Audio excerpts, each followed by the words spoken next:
那我们接下来来做一些就是音效上的示范。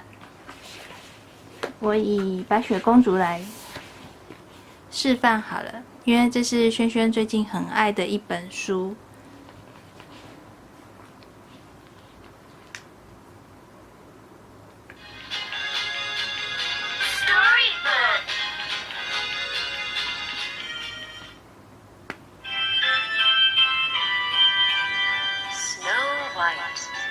白雪公主，你看她的那个配乐也非常的好听。它这一套啊，有蛮棒的特色，就是不是只有故事的旁白。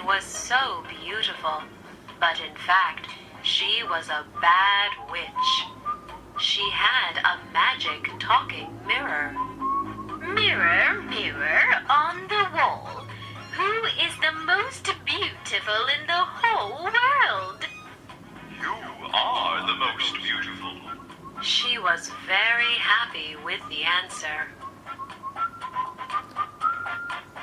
你看哦，它除了故事旁白之外，它还有那个人物个别的那个配音，就好像小剧场那样子。那你点文字的部分的时候，它会出现整段的叙述。那如果是点图案 ，Mirror, mirror on the wall, who is the most beautiful in the whole world? 它就会那个出现，就是该人物的那个配音部分。You are the most beautiful. 像魔镜的部分也是。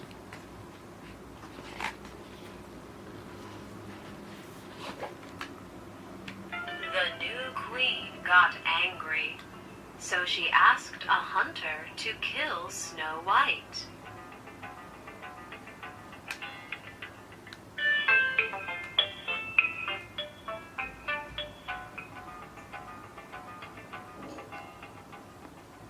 就是你不论是点图还是点就是文字，一定都会有声音出来。